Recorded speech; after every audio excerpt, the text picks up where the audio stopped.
انسانوں کے نام افزار ریحان، قومی وقار کا احساس و ادراک۔ پنجابی محاورہ ہے کہ جو پنڈ یا گاؤں میں نکمے ہوتے ہیں وہ شہر میں بھی نکمے ہی رہتے ہیں، یا جو گھر والوں کے ساتھ اچھائی کرنے کے قابل نہیں ہوتے وہ باہر والوں کے ساتھ بھی نہیں کر پاتے۔ قومی حوالے سے اس وقت ہماری داخلہ پالیسیاں جس قدر خراب ہیں، خارجہ پالیسی یا بیرونی محاذ پر بھی ہم اسی قدر ناکامی کا شکار ہیں۔ ہم نے اپنی خارجہ پالیسی میں جس چیز کو ترجیحات میں سر فہرست رکھا ہوا ہے یا جو ہماری خارجہ پالیسی میں محور ہے، اگر وہی غلط یا ٹیڑھا ہے تو پھر ہماری فارن پالیسی کیوں کمزور اور ناکام ثابت نہیں ہوگی؟ ہماری اس ننگی حماقت کی سمجھ پوری دنیا کو ہے مگر خود ہمیں دکھائی نہیں دے رہی، تو اس کی وجہ ہمارے ہاں جبر کی حکمرانی ہے۔ کہنے کو یہ ایک آزاد سوسائٹی اور جمہوری ملک ہے، مگر در حقیقت اس گھٹن زدہ سماج میں کنٹرولڈ ڈیموکریسی اور کنٹرولڈ میڈیا کے ذریعے عقل و شعور کی بات اٹھانا مشکل تر بنا دیا گیا ہے۔ رتب و یابس جو مرضی لکھو کوئی مسئلہ نہیں، سیاسی، سماجی یا مذہبی جتنی مرضی منافرت پھیلاؤ کوئی ایشو نہیں، بائی جہالت کی بنیاد پر بہن کو اس کے برابر وراثتی حق سے محروم کر دے، سوسائٹی کی نظر میں کوئی مسئلہ نہیں، حتیٰ کہ وہ غیرت کے نام پر اس کا قتل بھی کر دے تو کون سی پھانس لگ جانا ہے۔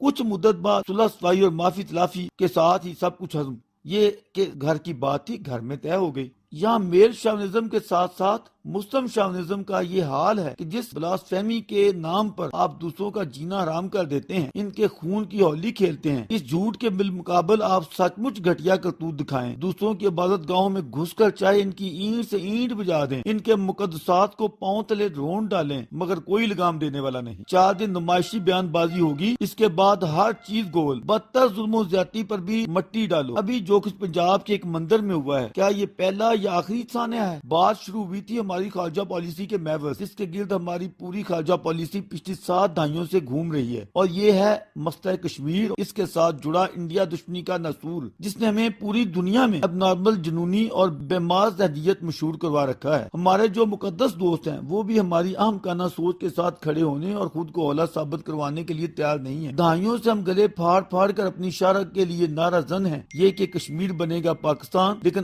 آج خود ہمارا وزیر اعظم ہمارے آزاد کشمیریوں کے بیچ کھڑے ہو کر نئے پاکستان کا نیا نعرہ لگاتا ہے اور بھرپور داد وصول کرتا ہے کہ اے میرے کشمیریوں، ہم دوسرا ریفرنڈم کروائیں گے اس بات پر کہ آپ نے پاکستان کے ساتھ رہنا ہے یا آزاد و خود مختار۔ بندہ پوچھے بھائی، آپ نے لڑ مر کے اتنا خون خرابہ کروا کے آخرکار اگر یہی کچھ کرنا ہے تو 100 پیاز یا کچھ اور کھانے کے تکلف کی ضرورت کیا ہے؟ سیدھے اصل نقطے پر کیوں نہیں آ جاتے ہو؟ صاف کہو کہ کشمیر بنے گا پاکستان کا نعرہ موز ایک سیاسی چال یا ڈھکوسلا ہے، اور اگر یہ پاکستان کی شہرگ ہے تو پھر ہم اسے اپنے وجود سے کاٹتے ہوئے الگ یا آزاد کیسے کر سکتے ہیں؟ اہل نظر یہ سوال بھی پوچھتے ہیں کہ جس کی شہرگ 70 سالوں سے دشمن نے دبوچ رکھی ہو، وہ اتنے طویل عرصے تک زندہ کیسے رہ سکتا ہے؟ ایک طرف آپ سب لوگ اقرار کرتے ہیں کہ گلگت بلتستان بھی تمام تر حوالوں کے ساتھ کشمیر کا حصہ ہے، دوسری طرف آپ اسے پاکستان کا 5واں صوبہ ڈکلیئر کرنے کے لیے پوری تیاری کیے بیٹھے ہیں، اور یہ کوئی ڈکی چھپی بات نہیں ہے۔ آپ وہاں کے عوامی جلسوں میں یہ خوشخبریاں سنا چکے ہیں اور اس کی بنیاد پر انتخابی مارکیٹ جیت چکے ہیں۔ ہمارے طاقتور خود اس کی حمایت میں دلائل کے انبار لگا رہے ہیں، سی پیک کے ریفرنس سے شہد جیسے دوست کے مطالبات اور مجبوریاں بھی گنوا چکے ہیں۔ درویش آپ کی ان تمام باتوں میں سے کسی ایک کا بھی انکاری نہیں ہے، یہ بدلتے وقت کے ساتھ امڑتے حقائق ہیں جن کا ادراک پاکستانی عوام کو بھی ہونا چاہیے۔ آپ کو یہ سب باتیں عوام میں زیر بحث آنے دینی چاہیے۔ ہمارے اخبارات کو بھی کہیے کہ یہ تمام مباحث سب شائع ہونے دو، لیکن ساتھ ہی درویش یہ کہتا ہے کہ اس سب کے بعد 5 اگست کا غیر ضروری پیچھا کرنا تو چھوڑ دو۔ اس طرح آپ کو اپنے بدلے ہوئے حالات کے مطابق اپنے زیر قبضہ حصے میں انتظامی اہتمام کا حق ہے۔ اسی طرح اگر ہمارے ہمسائے نے بھی اپنا یہ انتظامی حق استعمال کیا ہے تو اس پر جعلی شور و غوغا کرنے اور عوام کو بے وقوف بنانے کی ضرورت کیا ہے؟ 1 ارب 30 کروڑ عوام کی نمائندہ پارلیمنٹ اگر اپنے آئین میں ترمیم کا حق رکھتی ہے تو 22 کروڑ کی نمائندہ پارلیمنٹ کو بھی اس نوع کے تمام تر معاملات میں سوچ بچار اور فیصلوں کا پورا اختیار ہونا چاہیے۔ اگر ہماری موجودہ پارلیمنٹ متنازع ہے تو اگلی غیر متنازع پارلیمنٹ کے لیے بھی ایسا اہتمام کیا جا سکتا ہے، لیکن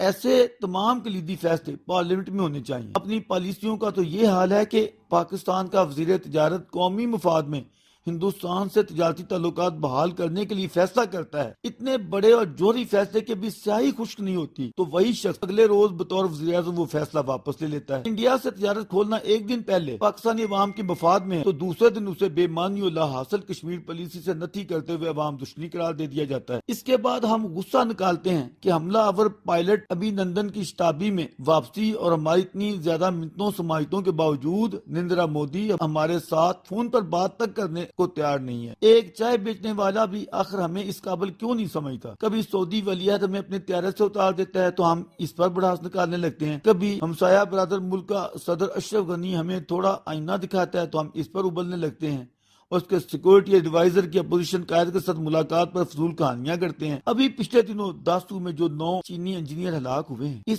سانحہ پر ہماری حکومت اور وفاقی وزراء نے جس طرح پینترے بدلے اور ماہ بعد چائنا میں جو پیشیاں ہوئی، حال ہی میں جنرل باجوہ کو جس طرح سی پیک سے ہٹایا گیا، اس پر چین کے حوالے سے جو چہمگوئیاں ہو رہی ہیں، اس میں قومی وقار کی جو رسوائی ہو رہی ہے، کیا کسی کو اس کا احساس ہے؟ آج ہمارا غصہ امریکی صدر جو بائیڈن پر ہے، جو تارے نہیں اتر رہا۔ بھلا یہ بھی کوئی بات ہے کہ اگر بائیڈن نے ہمارے وزیر اعظم کو فون نہ کیا تو ہمارے پاس دیگر کئی آپشن بھی ہیں؟ براہ کرم اپنے گریبان میں تو جھانکیں، کیا ہم ایسی گیدر بھبکیاں دینے کے قابل ہیں؟ بندے کی جتنی طاقت یا حیثیت ہو اتنی ہی بات کرے۔ آخر ہماری کیا مجبوری تھی جو ہم نے عین 20 جنوری کو میڈیم رینج بیلسٹک میزائل 3000 کے فاصلے پر پھینکنا ضروری سمجھا، اور 28 جنوری کو ڈینیل پرٹ کے مبینہ قاتل کو سپریم جوڈیشری سے رہائی دلوائی۔ اس سے ہم نے اپنے ساتھ ساتھ جوڈیشری کا وقار کہاں پہنچا دیا؟ فون کال تو ایک معمولی سی بات ہے، اس ظالم کو بھی چاہیے کہ جہاں ڈو مور کہتا ہے وہاں اس حوالے سے کال بھی کر دے، لیکن جو کالیں کرتا تھا اس ٹرمپ نے بھی ہمارا بلاخر سارا کچا چھٹا کس بدصورتی سے کھولا ہے۔ ایسے میں اگر ہم اڈے بن مانگے ہی موت سیاسی شہرت کے لیے نہ دینے کی بڑکیں مار رہے ہیں، یہ بھی نرم ترین الفاظ میں غیر ضروری ہیں۔ ہمیں اپنی نہیں تو اپنے ملک کی عزت و وقار کا کچھ تو احساس و ادراک ہونا چاہیے۔